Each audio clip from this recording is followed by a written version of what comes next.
Welcome back to the news today. This is One-on-One. Yaakov Perry is currently Israel's Minister of Science, Technology and Space and part of the Yesh Atid party led by Finance Minister Yair Lapid. He's also the former head of the Israeli security agency, the Shin Bet, leading the agency between the years 1988 and 1994.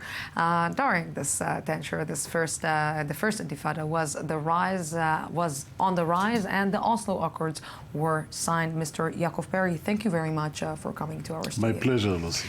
You know, we are just a few weeks just after Operation Protective Edge, and we heard that Benjamin Netanyahu in one of his last speeches talked about new strategies and new alliances that can be created with moderate powers or moderate figures in the Middle East.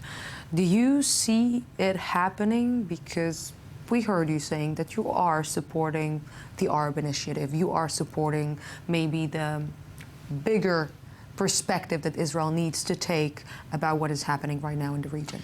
Well, Lucy, I certainly hope that it will happen. I'm not sure.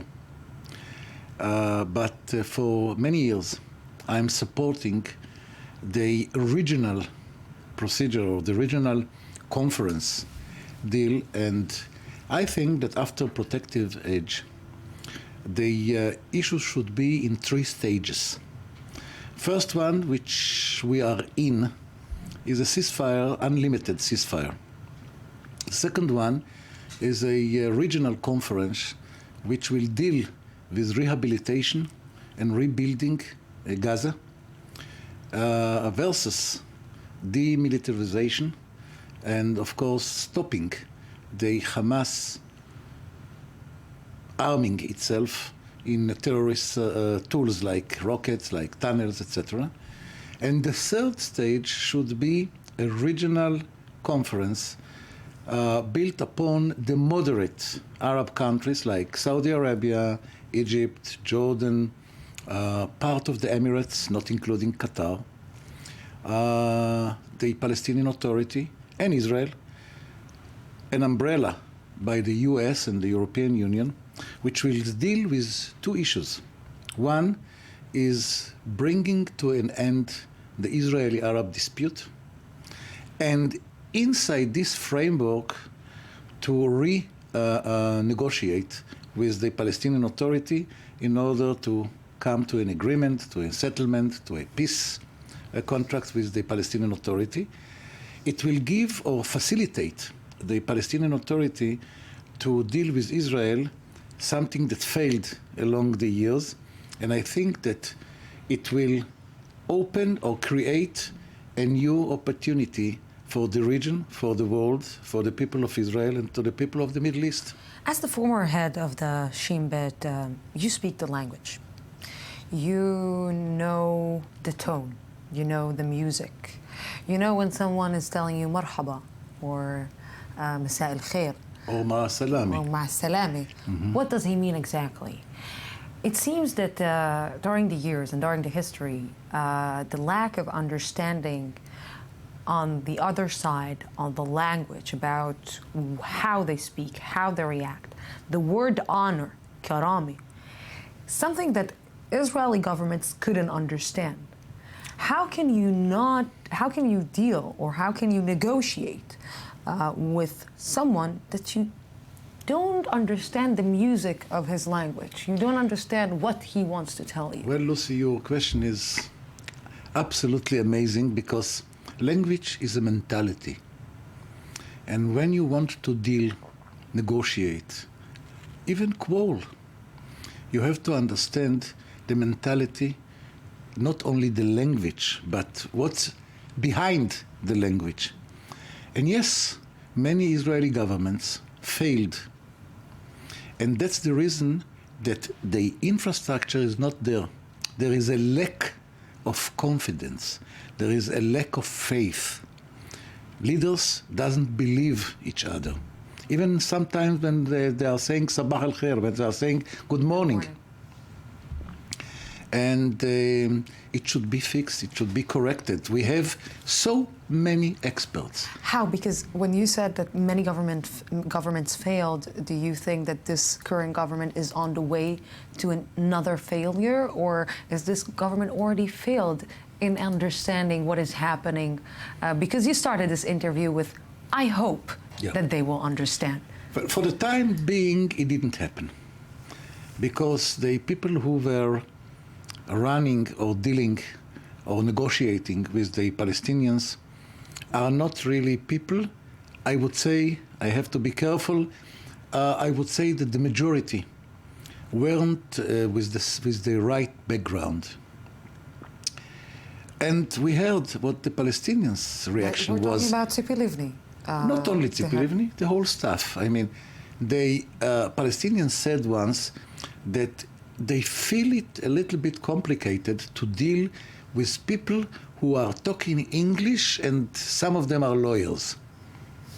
Meaning that in order to negotiate, in order to build faith, you have to sit, to talk, to understand the language, to understand the mentality, to understand the difficulties, to understand the constraints of somebody who lives sometimes 200 meters from you.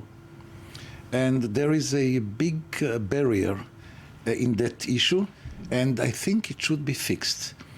As I mentioned, as I opened, I hope that in the next round, those who are going to deal with the issues are going to be at least half of them or more experts, or those who can understand it. And in fact, the Israeli delegation to the talks in Egypt will consist from the head of the security, the Shabak, Poli, which is the coordinator of the government's activities in the territories, and Amos Gilad, which is a long-time expert in Middle Eastern affairs, and I think that's the right delegation. Do you think that if Israel won't seize the opportunity of going into a peace process, because when your party got into the government, it wasn't a first priority. The first priority was basically the social issues,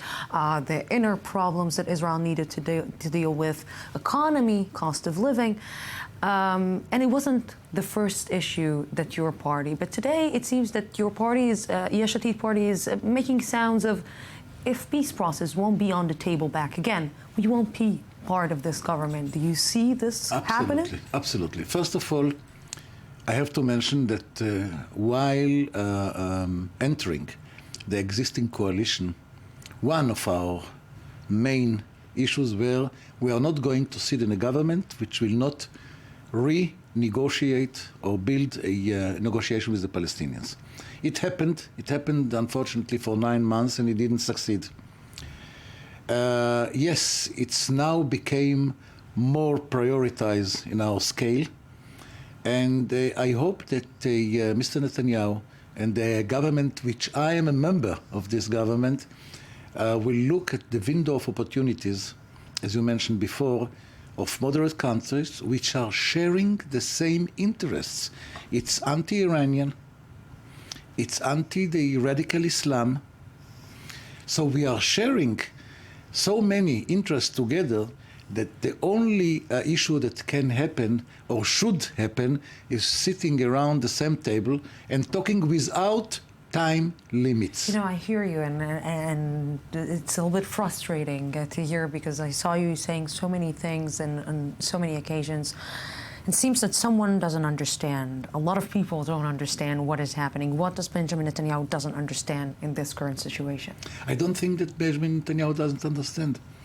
Mr. Netanyahu is one of the more intelligent guys I ever met. He understands. He has all kinds of constraints. Sometimes it's political constraints. Sometimes it's characters constraints. Sometimes it's a considering of leadership or other issues. Sometimes it's political, international constraints. And it didn't move. It's a fact. It doesn't move. And we have to push it. We have to come to a stage that it will happen. I hope that you will try to push him. Mr. Yaakov Perry, thank you very much for this interview. It was a pleasure, Lisa. And thank you, our viewers, for being with us tonight.